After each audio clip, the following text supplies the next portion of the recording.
एक जिंदा औरत सिंहासन से निकलती है और राजा भोज को अयोग्य ठहराते हुए उन्हें उस सिंहासन पर विराजने नहीं देती। बेचारा राजा भोज अपना सा मुंह लिए उस दिन तो सभा से चला जाता है, पर अगले दिन फिर उसने सभा को एकत्रित किया और जैसे ही सिंहासन पर विराजने के लिए तैयार हुआ, फिर से सिंहासन से एक दिव्य पुतली निकली जिसका नाम चित्रलेखा था। फिर से किसी दिव्य स्त्री को सिंहासन से निकलते देख राजा भोज ठिठक कर रुक जाते हैं। सिंहासन से निकली दूसरी पुतली बोली, ठहरो राजा भोज, आप कहाँ मुंह उठाए सिंहासन की तरफ चले आ रहे हैं? इस पर विराजने से पहले ये तो जान लीजिए कि आप इसके योग्य हैं भी या नहीं। क्या आप नहीं जानते कि ये सिंहासन कभी महान राजा विक्रमादित्य का हुआ करता था? अगर आप में भी उनके जैसे ही गुण है तो आप अवश्य इस सिंहासन पर विराजेगा। द्वितीय पुतली चित्रलेखा की बात सुन चिढ़ता हुआ राजा भोज बोला, ऐसे क्या गुण थे तुम्हारे राजा विक्रमादित्य में? तब पुतली चित्रलेखा बोली, राजन, अगर आप उनके गुणों से परिचित नहीं है तो उनकी ये कथा सुनिए। इतना कहकर द्वितीय पुतली राजा विक्रमादित्य की कथा सुनाना प्रारंभ करती है। एक बार राजा विक्रमादित्य जंगलों में गए हुए थे। वहां उन्होंने एक साधु को देखा जो अपनी साधना में लीन थे, जिसके चेहरे पर एक अलग ही तेज था। उनको देखने मात्र से ही विक्रमादित्य उनसे बहुत प्रभावित हुए। वे उनको प्रणाम कर वहीं उनके समीप बैठ गए। साधु महाराज ने बहुत देर तक विक्रमादित्य से वार्ता की, जिसमें उन्होंने विक्रमादित्य को सद्कर्म और भक्ति मार्ग पर चलने का महत्व समझाया। साधु महाराज बोले, किसी भी इंसान का जीवन तब तक व्यर्थ है जब तक वो अपने पृथ्वी पर भेजे जाने के असली मकसद अर्थात भक्ति मार्ग को पूरा न कर ले। चाहे वो कितना ही यश और वैभव क्यों न प्राप्त कर ले, पर उसका जीवन व्यर्थ ही है। साधु महाराज की बातों ने राजा विक्रमादित्य को अंदर तक झकझोर दिया। वे उनको प्रणाम कर भारी हृदय से राज्य लौट जाते हैं। कुछ दिन बीत जाने के बाद भी उनके मन में साधु महात्मा की कही गई वही बातें घूमती रहती। उनका मन उखड़ा उखड़ा सा रहने लगा था। अंततः उन्होंने सर्वस्व त्याग कर जंगल में जाकर भक्ति करने का निश्चय किया। वे अपने भाई भर्तहरि को पूरा राजकाज सौंप देते हैं और बिल्कुल साधारण वस्त्रों में सर्वस्व त्याग कर साधना हेतु जंगलों में चले जाते हैं। उनके जाने के बाद सारा राज्यकाज उनके भाई भर्तहरि ने संभाल लिया। समय अपनी गति के साथ बीतने लगा। एक समय उज्जैन में एक तपस्वी गुरु गोरखनाथ का आगमन हुआ। गोरखनाथ राजा भर्तहरि के दरबार में पहुंचे। भर्तहरि ने गोरखनाथ जी का उचित आदर सत्कार किया, जिससे गुरु गोरखनाथ अति प्रसन्न हुए। प्रसन्न होकर गोरखनाथ जी ने राजा को एक चमत्कारी फल दिया और बोले कि यह खाने से वह सदैव जवान बने रहेंगे, कभी बुढ़ापा नहीं आएगा, सदैव सुंदरता बनी रहेगी। राजा भर्तहरि को वो चमत्कारी फल देकर गोरखनाथ जी वहां से चले गए। फल पाकर राजा भर्तहरि ने सोचा कि उन्हें जवानी और सुंदरता की क्या आवश्यकता है। चूंकि राजा अपनी तीसरी पत्नी रानी पिंगला पर अत्यधिक मोहित थे, अंततः उन्होंने सोचा यदि यह फल रानी पिंगला खा लेगी तो वह सदैव सुंदर और जवान बनी रहेगी। यह सोचकर राजा ने वो चमत्कारी फल रानी पिंगला को दे दिया। रानी पिंगला एक दुष्ट औरत थी। वो अपने पति भर्तहरि से नहीं बल्कि उनके कोतवाल से प्रेम करती थी। राजा भर्तहरि इस बात से बिल्कुल अनजान थे। जब उन्होंने अपनी रानी को वो चमत्कारी फल दिया तो रानी पिंगला ने सोचा यदि मैं ये फल कोतवाल को दे दूं तो कितना अच्छा रहेगा। जब कोतवाल इसे खाएगा तो वह लंबे समय तक जवान और हट्टा कट्टा बना रहेगा और उनका प्यार और अधिक प्रगाढ़ हो जाएगा। ऐसा विचार कर रानी ने वो चमत्कारी फल अपने प्रेमी कोतवाल को दे दिया। पर वो कोतवाल रानी पिंगला से नहीं बल्कि एक वैश्या से प्रेम करता था। जब रानी ने उसे फल दिया तो उसने भी बहुत विचार किया कि इसका क्या किया जाए। अंततः उसने वो फल अपनी प्रेमिका यानी उस वैश्या को दे दिया। वैश्या को जब वो चमत्कारी फल मिला तो वो अत्यधिक आनंद से भर गई। सोचा अब उसका ये सुंदर रूप, ये सुंदर जवान चेहरा हमेशा ऐसा का ऐसा ही बना रहेगा और वो सदैव सुंदर और जवान दिखती रहेगी। पर अगले ही पल उसे ये सोचकर झटका सा लगा कि वो सदैव जवान और सुंदर बनी रहेगी तो उसे ये गंदा काम भी सदैव ही करते रहना पड़ेगा। ये विचार आते ही वो एकदम निराश हो गई और विचार करने लगी कि ये फल वो किसे दे। पूरी रात बैठकर विचार करने पर उसने सोचा इस फल के लिए जो सबसे योग्य और उत्तम व्यक्ति है वो है हमारे राजा। हाँ, इस फल की सबसे ज्यादा जरूरत हमारे राजा को ही है। वो हमेशा जवान रहेंगे तो लंबे समय तक प्रजा को भी सभी सुख सुविधाएं देते रहेंगे। मैंने अपनी पूरी जिंदगी में बुरे कर्म ही किए हैं, कम से कम मुझसे ये एक तो अच्छा कर्म हो जाएगा और हो सकता है राजा मुझे खुश होकर बहुत सी धन दौलत भी दे दे और मैं ये देह व्यापार भी त्याग दूं। ऐसा विचार कर वो उस चमत्कारी फल को ले राजा के पास जाती है और उन्हें वो फल दे देती है। राजा ने जब उस फल को देखा तो वो हैरान रह गया। अनेकों तर्क वितर्क उसके दिमाग में एक साथ घूमने लगे। जब राजा ने वैश्या से पूछा कि यह फल उसे कहाँ से प्राप्त हुआ, तब वैश्या ने बताया कि यह फल उसे कोतवाल ने दिया है। राजा भर्तहरि ने तुरंत कोतवाल को बुलवा लिया। सख्ती से पूछने पर कोतवाल ने बताया कि यह फल उसे रानी पिंगला ने दिया है। जब भर्तहरि को पूरी सच्चाई मालूम हुई तो उनके पैरों नीचे से जमीन खिसक गई। उन्हें समझते देर न लगी कि रानी पिंगला उन्हें धोखा दे रही है। वो अपनी पत्नी के पास जाते हैं और कहते हैं, रानी, मैंने जो फल तुम्हें दिया था वो कहाँ है? राजा की बात सुन दुष्ट रानी बोली, महाराज, वो फल तो मैंने खा लिया। रानी की बात सुन राजा बोले, अरे रानी, क्या तुमने मेरे लिए जरा सा भी नहीं छोड़ा? क्या तुम अकेले ही अमर होना चाहती हो? तब रानी कुछ कहती, उससे पहले ही राजा ने वो फल निकालकर रानी को दिखाया। रानी ने जब उस फल को राजा के पास देखा तो उसके पैरों नीचे से जमीन खिसक गई। डर और घबराहट के मिश्रित भावों से वो थर थर कांपने लगी। पता नहीं अब राजा उसके साथ क्या करेंगे। पर राजा भर्तहरि बिना रानी को एक भी शब्द बोले वहां से चले जाते हैं। पत्नी से मिले धोखे से वो इतने आहत हो उठते हैं कि राज्य काज इन सब से उनका मन एकदम भर जाता है और उनके मन में वैराग्य की भावना जाग उठती है। अंततः वे भी अपने भाई विक्रमादित्य की तरह सब कुछ छोड़ छाड़ कर साधना हेतु जंगलों में चले जाते हैं। उनके जाने के बाद रानी पिंगला अत्यधिक आत्मग्लानि से भर उठती है। उन्हें अपने किए पर बहुत शर्मिंदगी हो रही थी। जब उनसे ये सब बर्दाश्त ना हुआ तो उन्होंने खुद की जान ले ली। राजा भर्तहरि के जाने के बाद उज्जैन का सिंहासन एकदम रिक्त हो जाता है। अब ना तो उज्जैन का कोई रखवाला था और ना ही कोई राजा। चारों तरफ हाहाकार मची हुई थी। हर तरफ हो हल्ला हो रहा था। पूरे उज्जैन राज्य में हर जगह हुड़दंग और उत्पात फैला था। ना कोई रोकने वाला था, ना कोई टोकने वाला था, ना कोई राजा था और ना कोई रखवाला। दिन ब दिन उज्जैन की स्थिति बिगड़ती जा रही थी। हर कोई अपनी मनमानी कर रहा था। उड़ते उड़ते जब ये खबर इंद्र के अखाड़े में पहुंची कि उज्जैन का राजा तो राज्य छोड़कर चला गया है और वहां अब हर तरफ अशांति फैली हुई है, तो सभी देवों ने आपस में सलाह मशवरा कर अपने एक दूत को उज्जैन की रखवाली करने के लिए पृथ्वी पर भेज दिया। इधर जब राजा विक्रमादित्य की भक्ति साधना संपूर्ण हुई तो उन्होंने सोचा, भाई को राज्य सौंप कर आया था, अब चलकर देखना चाहिए वो किस तरह राज्य कर रहा है। रात होते होते जब विक्रमादित्य उज्जैन नगरी के द्वार पर पहुंचे तो उन्हें दूर से आता देख उज्जैन की सुरक्षा में तैनात इंद्रदेव का दूत बोला, कौन हो तुम और मुंह उठाए अंदर कहाँ चले आ रहे हो? अपना परिचय दो वरना मैं तुम्हें मार डालूंगा। दूत की बात सुन विक्रमादित्य ने उसे अपना परिचय दिया और कहा कि मैं राजा विक्रम हूँ, तू अपनी बता, तू कौन है? दूत ने बताया कि उसे सभी देवताओं ने आपसी सलाह से यहाँ रखवाली के लिए भेजा है, क्योंकि यहाँ का राजा भर्तहरि राज्य को छोड़कर चला गया। आगे वो दूत बोला, मैं तुम्हें नहीं जानता, पर मैंने राजा विक्रमादित्य का नाम जरूर सुन रखा है।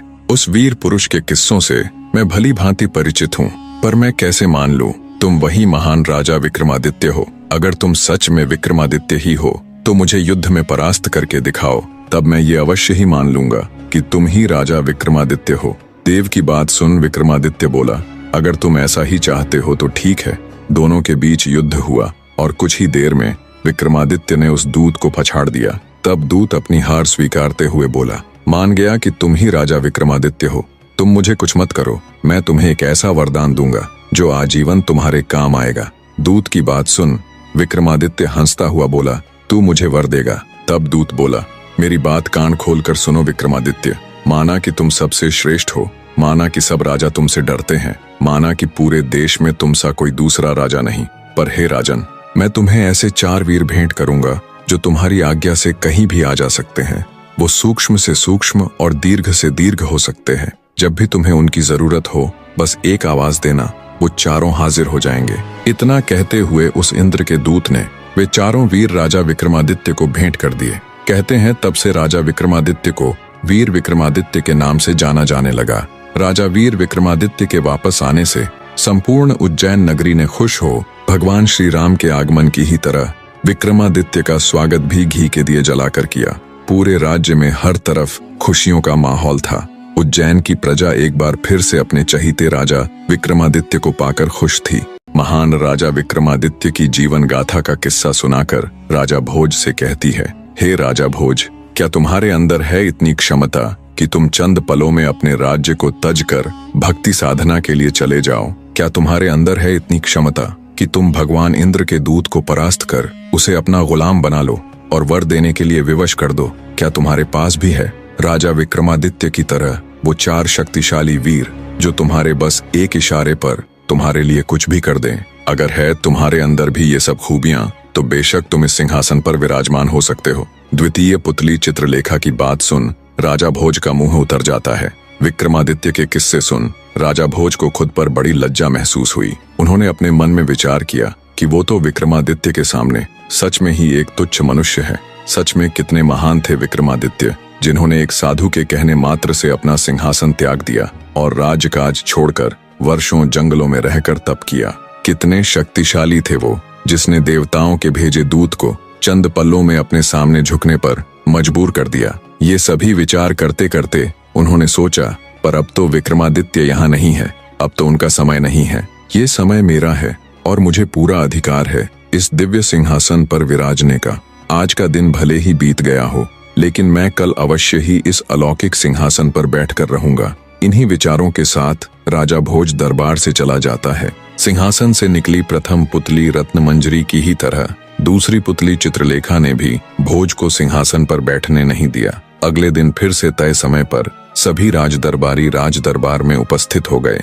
राजा भोज फिर से मन में एक नई उम्मीद लिए सिंहासन पर बैठने को उतावले हो उसकी तरफ बढ़ते हैं। पर जैसे ही वो सिंहासन के पास जाते हैं, एक बार फिर से उस दिव्य सिंहासन से एक रहस्यमयी पुतली प्रकट हुई, जिसका नाम था सत्यभामा। राजा भोज को सिंहासन की तरफ बढ़ता देख तीसरी पुतली सत्यभामा गरजती हुई बोली, रुकिए राजा भोज, इस सिंहासन पर बैठने से पहले ये तो जान लो कि क्या तुम इसके योग्य हो भी कि नहीं। जिस महान व्यक्ति का ये सिंहासन था, क्या तुम भी उसके जितने योग्य हो? पुतली की बात सुन राजा भोज के कदम एक बार फिर जहां के तहां रुक जाते हैं। सिंहासन से निकली तीसरी पुतली सत्यभामा अन्य पुतलियों की ही तरह राजा भोज को वीर विक्रमादित्य का किस्सा सुनाना प्रारंभ करती है। तो सुनो राजन, एक लड़की की नई नई शादी हुई थी। सुहाग रात वाली रात वो सुहाग सेज पर बैठकर अपने पति का इंतजार कर रही थी। तभी कुछ दासियां वहां आई और उसे पकड़कर घर के नीचे बने तल घर में ले गई।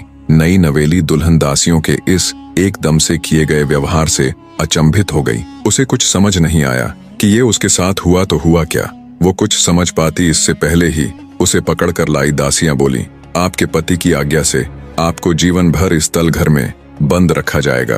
पहले से ही उलझनों में फंसी देवयानी के लिए ये वचन किसी परमाणु बम से कम नहीं थे। अचंभित होती हुई वो उन दासियों से बोली, ये आप क्या कह रही हैं और मुझे क्यों इस तल घर में बंद करके रखा जाएगा? मैं बहू हूँ इस घर की, क्या मुझे यहाँ बंद करने के लिए विवाह करके लाया गया है? मेरे पति कहाँ है? मैं उनसे अभी की अभी मिलना चाहती हूँ। देवयानी की बात सुन दासियां बोली, माफ करे बहू रानी, पर आप उनसे अपने इस जीवन में तो कभी नहीं मिल पाएंगी। दासियों की बात सुन नई नवेली दुल्हन यानी देवयानी के सब्र का बांध टूट गया। वो गुस्से से बोली, ये मेरे साथ क्या व्यवहार हो रहा है? तुम सब ये क्या कह रही हो? आखिर मेरा अपराध क्या है जो मुझसे इस तरह का सलूक किया जा रहा है? तब उनमें से एक दासी बोली, बहुत बड़ा अपराध हुआ है आपसे बहू रानी। सुना है विवाह से पूर्व आप कहा करती थीं कि पुरुष की अपेक्षा स्त्री अधिक चतुर और बुद्धिमान होती है। दासी की बात सुन गुस्से में देवयानी बोली, हाँ बिल्कुल मैं ऐसा कहा करती थी और अब भी कहती हूँ कि स्त्री पुरुष की अपेक्षा अधिक चतुर और बुद्धिमान होती है। नई दुल्हन यानी देवयानी की बात सुन दासियां कुछ कहती, उससे पहले ही उस लड़की की सासू वहां आ गई जिसने उसकी ये बात सुन ली। वो गुस्से से देवयानी से बोली, मूर्ख लड़की, तेरे इसी अभिमान का दंड अब तुझे जीवन भर मिलेगा।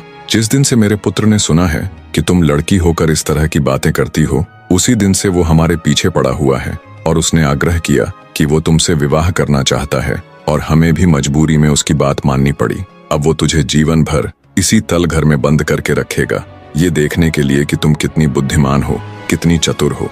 ये सुन देवयानी के पैरों नीचे से जमीन खिसक जाती है। स्वतः ही उसकी आंखों से टप टप करके आंसू बहने लगते हैं। आगे उसकी सासू बोली, स्त्री को अपनी मर्यादा का ध्यान रखना चाहिए। जो स्त्री अपनी मर्यादा को उल्लंघने की कोशिश करती है, उनकी यही दुर्दशा होती है। इतना कहकर वो दासियों के साथ वहां से चली जाती है। लड़की के ऊपर तो जैसे दुखों का पहाड़ टूट पड़ा था। वो निर्जीव से शरीर के साथ वहीं माथा पकड़कर बैठ जाती है। वहीं पर उस बेचारी को 2 समय का खाना दे दिया जाता। अपने पति के इस कृत्य से देवयानी बहुत आहत हुई। उसे समझ ही नहीं आ रहा था ये उसके साथ हुआ तो हुआ क्या। अब उसके पास सिवाय रोने और अपनी किस्मत को कोसने के और कोई चारा नहीं था। दिन बीतते गए और जब उस बेचारी के रो रो कर आंसू सूख गए तो देवयानी ने अपने मन में ये प्रण किया कि वो उस दुष्ट आदमी को सबक सिखाकर रहेगी और उसका गुरूर तोड़ते हुए ये सिद्ध करके दिखा देगी कि उसकी सोच सही है। ऐसे ही दिन बीतने लगे। उसने अपने पति को सबक सिखाने के लिए एक योजना बनाई और योजना अनुसार एक दिन उसने खाना देने के लिए आने वाली दासी को किसी तरह राजी कर लिया और उसे एक पत्र देते हुए उस पत्र को उसके पिता के पास पहुंचाने के लिए कहा। दासी ने उसके कहे अनुसार वो पत्र उसके पिता के पास पहुंचा दिया। जब वो पत्र उसके पिता ने पढ़ा तो उसकी आंखें फटी रह गईं, क्योंकि उसका पिता बहुत बार अपनी बेटी की ससुराल उससे मिलने उसका हालचाल पूछने के लिए जा चुका था, पर हर बार उसके सामने कोई न कोई बहाना बनाकर उसे उसकी बेटी से मिलने नहीं दिया जाता। आज पहली बार था जब उसे अपनी बेटी की इस दुर्दशा के बारे में पता चला। उसकी बेटी ने पत्र में अपने पिता को सख्त हिदायत दी थी कि उसे छुड़ाने की बिल्कुल भी कोशिश न करे और न ही ये बात किसी दूसरे को बताए, क्योंकि इतना सब होते हुए भी वो अपनी ससुराल पक्ष या अपने पति की जरा सी भी बदनामी नहीं करना चाहती थी। लड़की ने पत्र में अपने पिता से आग्रह किया कि वो अपने घर से लेकर उसकी ससुराल तक एक ऐसी सुरंग बनाए, एक ऐसा गुप्त मार्ग बनाए जिससे वो जब चाहे अपने पिता से मिलने आ सके।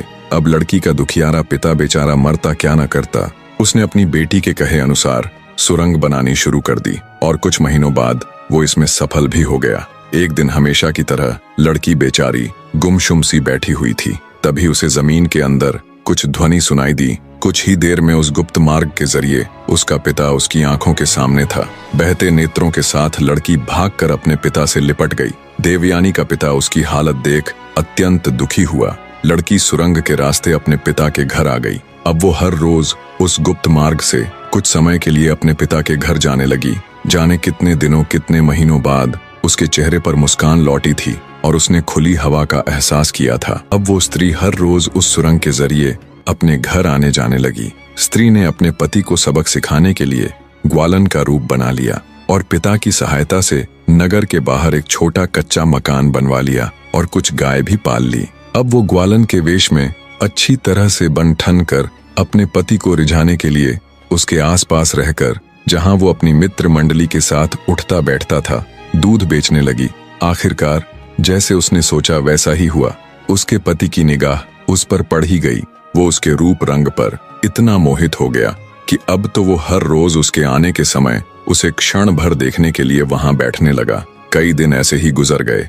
तब ग्वालन का वेश धारण किए देवयानी ने खुद ही शुरुआत कर दी और एक दिन दूध देने के बहाने उससे बोली, दूध ले लीजिए ना मालिक, बस थोड़ा सा ही बचा है। अब हर रोज दूध के बहाने उनकी मुलाकात होने लगी। इसी बीच उनमें थोड़ी बहुत बातचीत भी हो जाती। ऐसे ही उनका प्रेम प्रसंग आगे बढ़ने लगा। एक दिन बातों ही बातों में बनिए के लड़के ने उस ग्वालन से अपने प्यार का इजहार कर दिया। अंधे को क्या चाहिए, दो आंखें। ग्वालन यानी देवयानी ने बिना समय गवाए उसका इजहार स्वीकार कर लिया। बनिए का लड़का अब हर रोज रात को नगर से बाहर बने ग्वालन के ठिकाने पर जाने लगा। अब हर रोज का यही प्रसंग था। देवयानी सुरंग से होती हुई अपने घर आती और वहां से ग्वालन का वेश धारण कर अपने पति से मिलती। ऐसे ही उन दोनों को मिलते मिलते काफी समय बीत गया। बनिए का लड़का अब हर रोज अपनी ग्वालन प्रेमिका को कुछ न कुछ भेंट देने लगा। कभी आभूषण तो कभी धन, तो कभी कुछ तो कभी कुछ।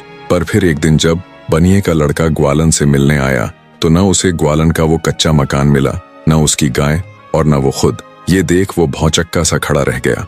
उसने आसपास बहुत पूछताछ की, पर कोई उसे कुछ बताता तो तब जब किसी को उस ग्वालन के बारे में कुछ मालूम होता।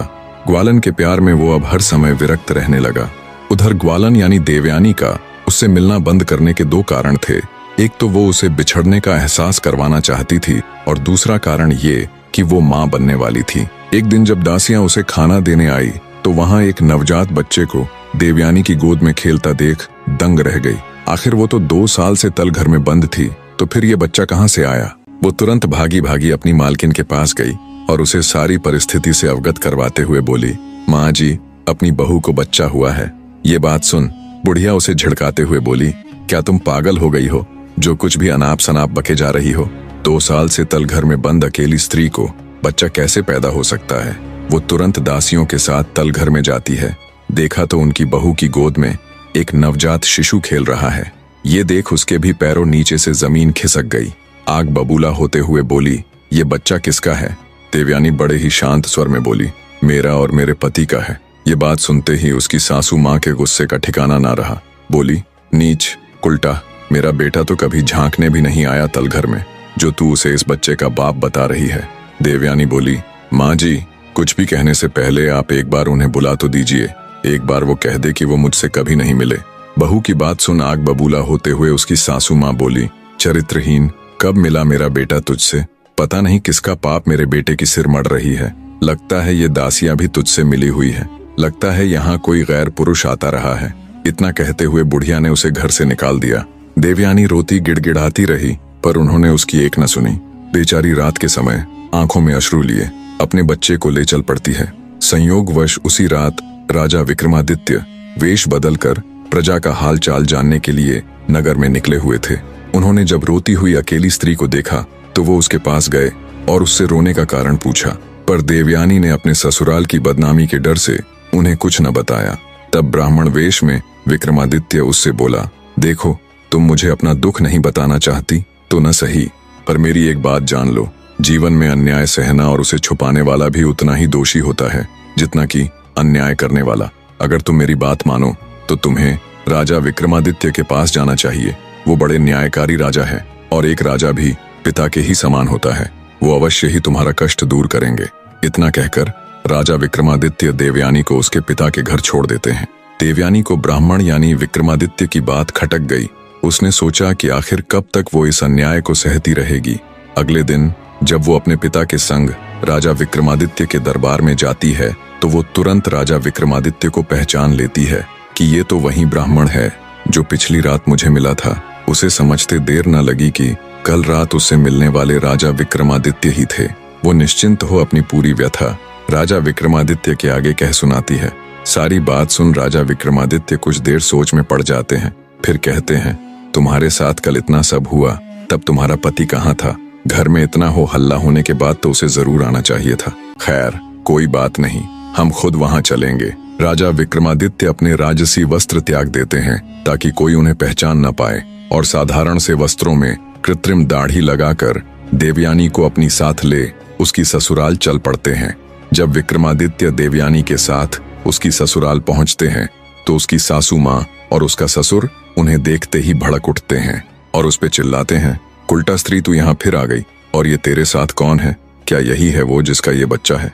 उसकी बात सुन विक्रमादित्य कुछ कहते इससे पहले ही देवयानी का पति वहां पहुंच जाता है, जो व्यापार के सिलसिले में बाहर गया हुआ था और आज ही अपने घर लौटा था। देवयानी को अपने सामने अपने ही घर में देखकर वो अचंभित हो जाता है। ढेरों सवाल जब उसके दिमाग में चलने लगते हैं, ये इतने दिनों बाद और वो भी मेरे घर में। वो सीधा देवयानी के पास जा एकदम भावुक होता हुआ कहता है, कहाँ चली गई थी तुम? मैंने तुम्हें कहाँ कहाँ नहीं ढूंढा। मुझसे ऐसी क्या खता हो गई थी जो तुम मुझे बिन बताए यूं अचानक छोड़कर चली गई? अपने लड़के के मुख से ये बातें सुन उसके माता पिता दोनों दंग रह जाते हैं। उन्हें कुछ समझ नहीं आ रहा था ये हो क्या रहा है। तभी राजा विक्रमादित्य बोल पड़े, ओह, तो तुम हो वो जिसे अपने पुरुष होने पर बहुत घमंड है। सुना है तुमने शादी करते ही अपनी पत्नी को सिर्फ इस बात के लिए तलघर में बंद कर दिया था कि उसका मानना था कि स्त्रियां पुरुषों से अधिक चतुर और बुद्धिमान होती हैं। अरे ओ मूर्ख आदमी, जिस ग्वालन के प्रेम में तू पागल हुआ फिर रहा है वो कोई और नहीं बल्कि तेरी धर्मपत्नी ही है। पर तू तो अपने पुरुषार्थ में इतना अंधा हो गया था कि अपनी धर्मपत्नी को एक नजर देखना तक ग्वारा नहीं समझा। और ठीक ही कहती थी ये, जैसा इसने कहा था वैसा सिद्ध करके भी दिखा दिया। विक्रमादित्य की ये बात सुन लड़के का रंग उड़ जाता है। वो एकदम सन्न रह जाता है।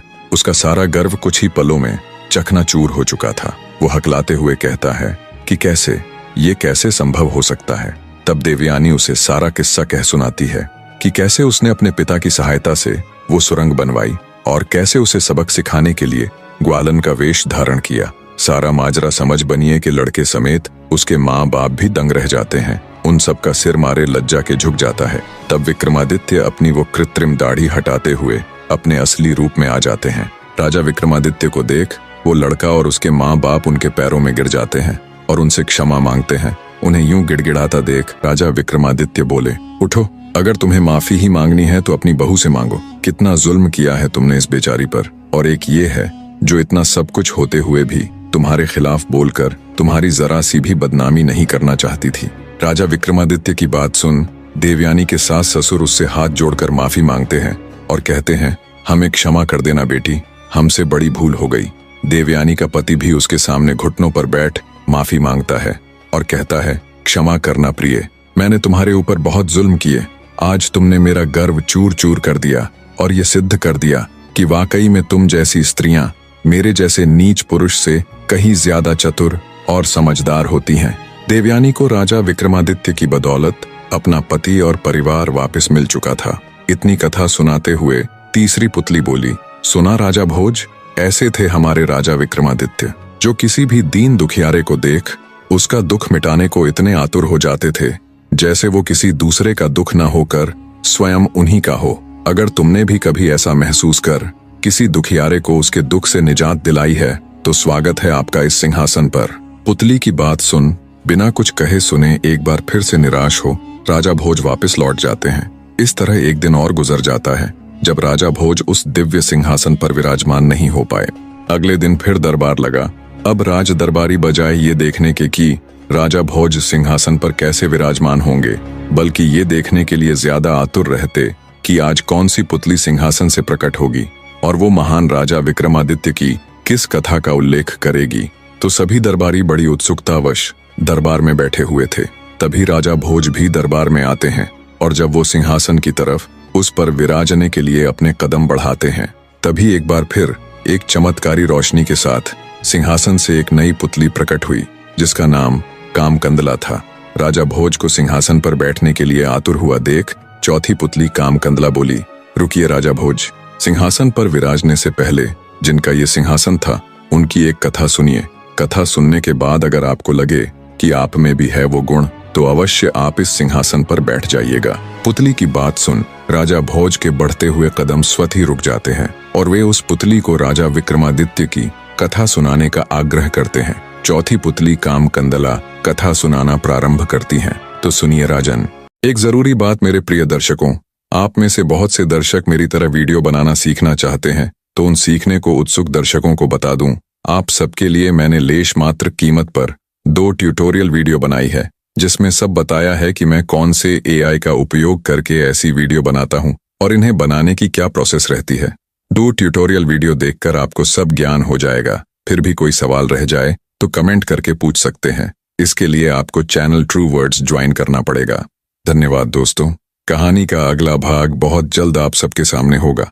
तब तक स्वस्थ रहिए, मस्त रहिए।